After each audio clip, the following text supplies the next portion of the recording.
So we're back to part 2 of this class, and now we can focus on the magic tree staffs.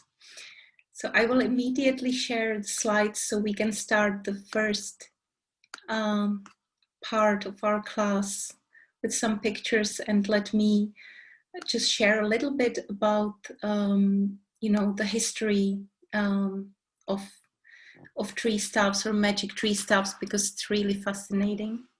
So like I said, magic staff is a very important element of tree magic, not only because it represents the power of physical trees, but also because it represents the power of the world tree of life. Like I said earlier, I like to call it the world tree of life, but it has had many names throughout the history: tree of life, world tree, axis mundi, world pillar, and so forth. But let's just call it the world tree of life from now on, just to make it easier on us, because it's all the same thing anyway. And magic staffs have always been important magical tools for magicians, druids, shamans, and mainly because they functioned as these mediators between the world tree of life and our personal tree of life, or our energy field, which we discussed in part 1 of this class. And in reference to the world tree of life, the magic staff represents the central trunk that holds the multiverse, if you will, together. And it holds the branches and roots, and symbolically all the realms and worlds in the world tree of life. So the magic staff symbolizes the central pole, the so-called axis mundi, or the pillar of heaven, as well as this channel through which a soul travels into the various spheres of existence. It also represents the ladder and stairway from the younger traditions that we learned about earlier. And in regard to the electromagnetic field that we discussed in part 1, it symbolizes the core vortex of the electromagnetic field, where the energy spins really fast and connects the flow from within, without, and from above, below. And anyway, magic staffs have a really long and rich history. And let me just show you some examples. Let me go closer. Here we can see some examples from history of magic staffs. This is the staff of Asclepius, the Greek healing staff, which is often confused with the caduceus over here, which is the staff of God, Greek god Hermes, or later Roman Mercury. But the difference is that the staff of Asclepius has this one serpent coiled around the staff, while this one has 2 serpents and the wings on top. And these are 2 examples of the magic staffs of ancient Egypt. Here we see the lotus staff and the vast scepter staff, which has the Bennu bird on top. And here we see some interesting examples of magic staffs from Mesopotamian traditions, like ancient Mesopotamia, Sumer, and so forth. They usually had these hook-like ends. Here is a really famous also example of Egyptian magic staffs. Here are some Etruscan, therefore ancient Italian magic staffs that were, they ended in this beautiful spiral, or sometimes a serpent head. The connection between magic staffs, the world tree of life, and serpents is really a big thing, but I will get to that later. And here we see another example of a magic staff. This is an ancient Greek magic staff, usually depicted in reference to god Dionysus. And it has this ribbon, which probably also relates somehow to the serpent symbolism. And it has this pine cone on top, which probably is a reference to the pineal gland. And here is the distaff, which is, this is a magic staff that has been regarded the magic staff of the wise women, or ancient goddesses. as there were all over Europe, there were found these graves with wise women buried with their magic staffs that had this distaff kind of resemblance. And the distaff is a symbol of the three fates, or the three Norns of the world tree of life in Norse mythology, because they spin the destiny of the world tree. So the distaff is one of their attributes, one of their tools. And here we see some more examples. These are some examples of ancient goddesses with their staffs that also kind of resemble serpents at times. This is from ancient Europe. This is a goddess Hathor from Egyptian mythology with her lotus staff. And here is a mysterious figure found on the Isle of Man. It's from a 10th century relief, and this figure carries a magic staff that really looks like a tree. You can see it even has the roots. And here we can see some more examples. Here we can see the Etruscan, so old Italian magic staff with the spiral on the end. And here we can see Jesus with his staff, Jesus the shepherd.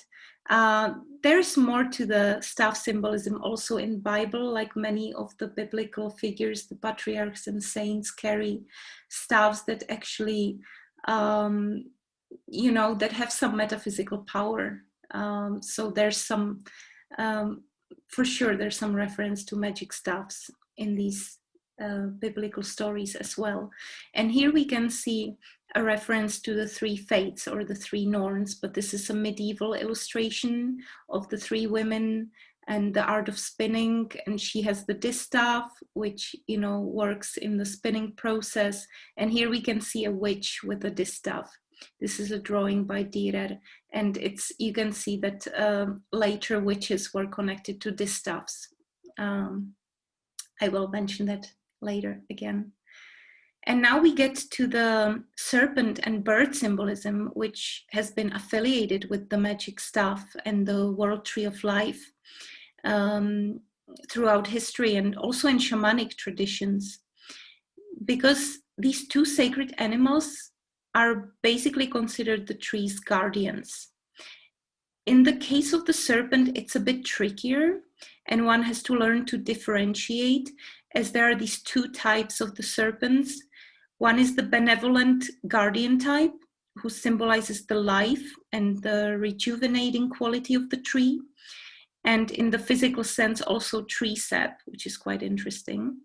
And then there's a malevolent one, who is the enemy of the tree and who always tries to destroy the tree, but never succeeds. And the benevolent types of serpents can be seen in these ancient artworks. Here you can see the ancient Indian Naga beings who were benevolent. One of them helped Buddha during his enlightenment under the Bodhi tree. He came and shielded him. And here you can see interesting example of that actually bears a resemblance to the caduceus. If you can see, both these images bear a resemblance to the caduceus. And this is a depiction of the Sumerian god Ningishida, who was called the god of the good tree, which is quite interesting. And he has been depicted as this double serpent. So probably the caduceus is a much more ancient symbol and much more mysterious than we are taught. And then, we have some malevolent types of serpents in regard to the world tree. For example, the Norse Nidhogger, who is sometimes depicted as a worm or even a dragon, and who bites at the tree roots and tries to destroy it. Or you also have, the wicked tree serpent in the biblical story of Garden of Eden, who tempts Eve. We all know that story. But the caduceus is a perfect example of the magic staff, where both these serpents are present, and also the wings that symbolize the bird guardian, who is usually benevolent. He just guards the tree in the branches. And the caduceus also symbolizes dualities in general, also the double helix of the DNA, but that's a different topic. And I should also note that when we find our magic staff, it's good to find out who the bird and serpent guardians are. I mean the benevolent serpent guardian, as these are probably attuned to our own tree of life and our energy field, which we discussed earlier. And they can become powerful animal spirit guides to us, or power animals, if you like, especially when you are on the path of tree magic. And you can find these two animal guardians of your tree of life during a shamanic tree journey, which I describe in my book, or during a deep meditation or contemplation. But they can be really, really powerful. But back to the magic staffs. Like I said, the staffs were the magic tools of many deities, prophets, saints, but also wise men and wise women. As you can see here on this lovely drawing by Ivana Axman, this is the Celtic goddess Bridget, which, her attributes all linked to the world tree of life. She has the distaff of the Norns, she has the serpent, she has a swan, therefore the bird symbolism, and also the well, which is a common symbol in the world tree of life. But it's interesting that, wise men have become magicians and these admired hermits with time, and their magic staffs were tolerated in legends, even until later, until the Middle Ages, whereas the wise women have been rather demonized throughout the history, especially during the witch hunts period. And so their magic staffs have been degraded to resemble broomsticks. And now, don't get me wrong, because the broom symbolism is lovely on its own. It is another powerful magic tool used for spiritual cleansing, and it also represents interdimensional travel. But in some ways, this replaced the original magic staffs of the wise women, which usually bore a resemblance of the distaff, which, as I said, is one of the attributes of the three fates who spin the destiny of the world tree. There's a wonderful book on this topic by Max Dashu called Witches and Pagans. So if you would like to check it out, I really recommend it. But now let's get to the important part, and that is how to find our own magic staff and how to work with it. So for that, let me go back to the camera, and I have my magic staff, one of them here behind me. This one wanted to come along. The other ones are shy. They didn't want to appear on the camera. But this one is one of my favorite ones. And just to share a little bit about how to find one, because that's the biggest thing, of course. It's good to mention that you should never cut a branch of a living tree or a living branch, because then the magic staff, first of all, it won't work for you, and second of all, you can get a bad reputation in the world of the trees for harming a tree just to get your magic tool. And it's just not good. It's like you wouldn't cut off a limb of a friend and then use the bone as a magic tool. So and also you don't have to do it, because if you seek for magic staff, it will come to you. It will appear on your path. And usually, like I said in part 1, it should come from your tree friend or your tree spirit guide or a tree guardian. And if you ask the tree for a magic staff, it will somehow get to you. And whether it's during a windstorm, I found many of my staffs after a windstorm when, old branches just cracked and fell, and then they became my magic staffs. Or during, a thunderstorm, or maybe you notice that the branch is already half broken, kind of ready to go, so you just take it down, but you don't have to cut it off. But it's good, if you find this kind of branch that could become your magic tree staff, it's good to check if the wood is healthy as well, so that it's not rotten. And that's a good trick, is to stomp it on the ground and see If it breaks, it's totally rotten, that's quite clear. And if it bends slightly, then it's a healthy wood. And you can also check, if you peel off the bark slightly, you can check if there's this green layer, then it's still vital and healthy, and it can be made into a perfectly fine magic staff.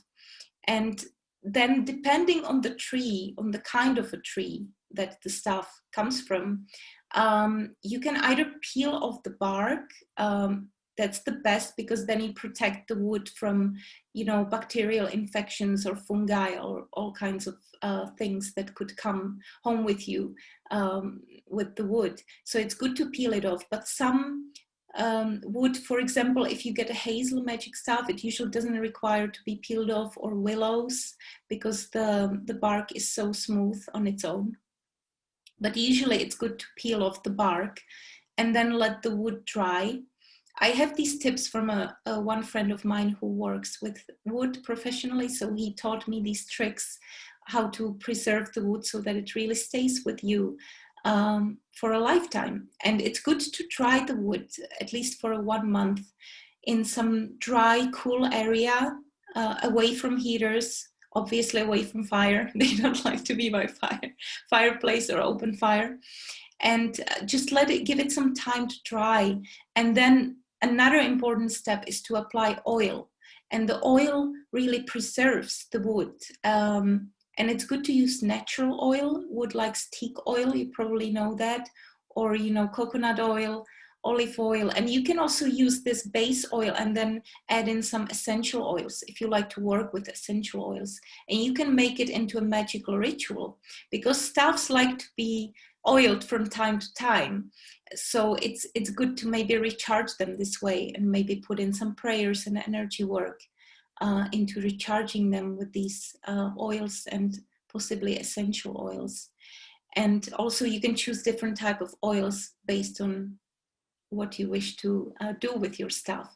There are many ways to work with the staff, but before I get to that, it's important to say that staffs need to be recharged from time to time.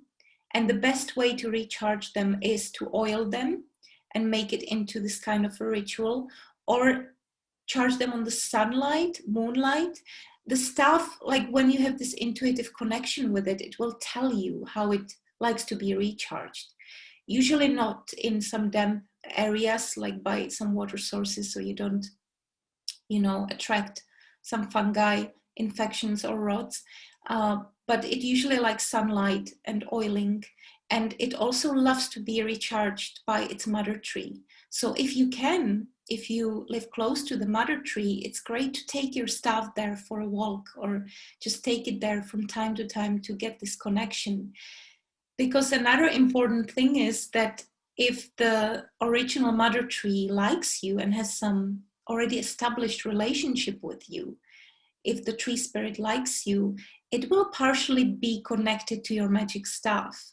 So the magic staff may be visited by this tree spirit and work with you. So it's really good to recharge it or reconnect it with the mother tree from time to time. And then also, you know, you can decorate it to your liking, though I would avoid putting any chemicals on the wood, or any, you know, some chemical varnish, because, I mean, it's natural material. They like natural products.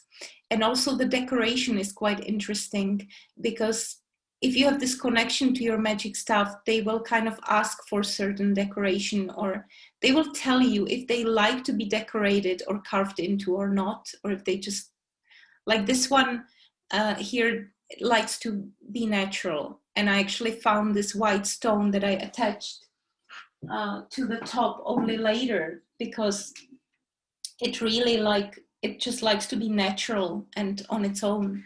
And I just did a few runic carvings into it. Otherwise, it just doesn't like any decoration. It actually literally broke off a few when I tried to put some gemstones beads on it. It just like fell one night, like it didn't want the beads.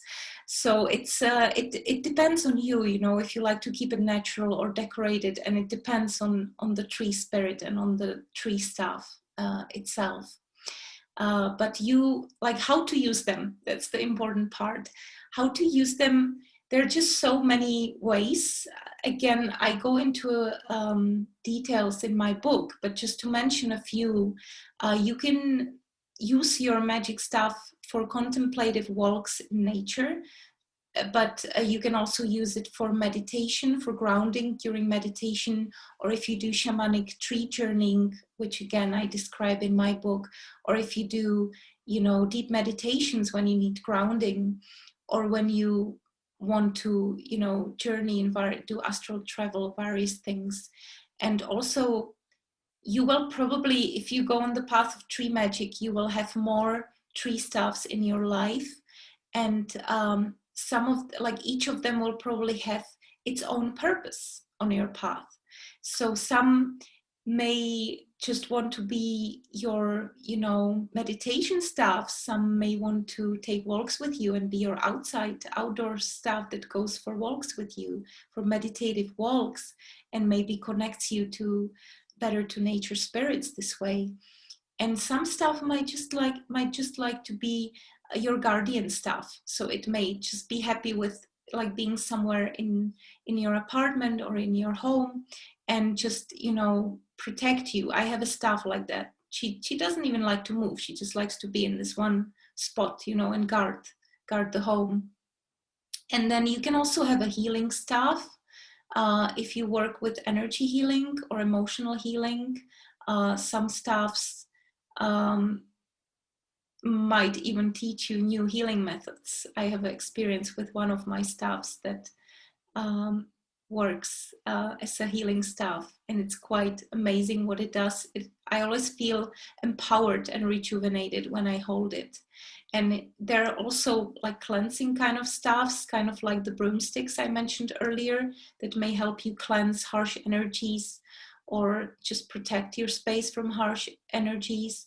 And there are also, you can also get wands, like the smaller staffs, wands that are for more specific purposes, maybe for different kinds of, you know, for connecting with different kinds of deities or your spirit guides or angels or nature spirits and fairies. There's just so many, like, various ways you can use your magic staff for. But if you have this connection to the mother tree and the wood, it will intuitively tell you, you will establish this metaphysical communication. It will tell you what its purpose is and how it would like to be treated, recharged, and how you can work with it. So it's really good to just use your intuition in this regard and just go with the flow. And before, because we are nearing again our half an hour, like last time, if you joined my webinar on runes, you know that I had this message for the participants of the webinar, maybe for one or for more of you. But this time I asked for a message specifically. It didn't just come. I asked one of my tree friends, my cherry tree friend, and she gave me a message that is for, again, like, it could be for all of you or just for one person that is here with me now. But let me just read you the message. It said, don't worry too much about the trees that you have hurt in the past, as every wrongful deed is erased by a good one. So if it speaks to somebody that is here with me or to all of you, I guess it's a message for all of us, because I suppose that, you know, before you become aware of how powerful tree spirits are and what tree magic really is and the path of tree magic, we are usually oblivious to the beings from, you know, the plant life. So if you like this class, I will host some more in the future. So if you are in my mailing list, again, I will let you know. And if you have some questions for me, please write me in an email, or, like I said, check out my book, because I have so much information there on the magic staffs. There's so much to explore. so much that I'm even thinking of writing a book on its own about magic tree staffs, because it's just the history and the legends behind it. When you delve into it, there's so much to explore, and also the practical usage of the magic tree staffs. It's not as well known, and it's really powerful and beautiful to work with it. It's similar to working with crystals. It enriches your life in many ways. And I just tapped into, a few things here. So if you wish to learn more, just let me know in an email or read my book, and we can stay in touch. So thank you for joining, and I hope to see you on my future classes and webinars, and I hope you enjoyed it and that it gave you something. So hopefully see you later.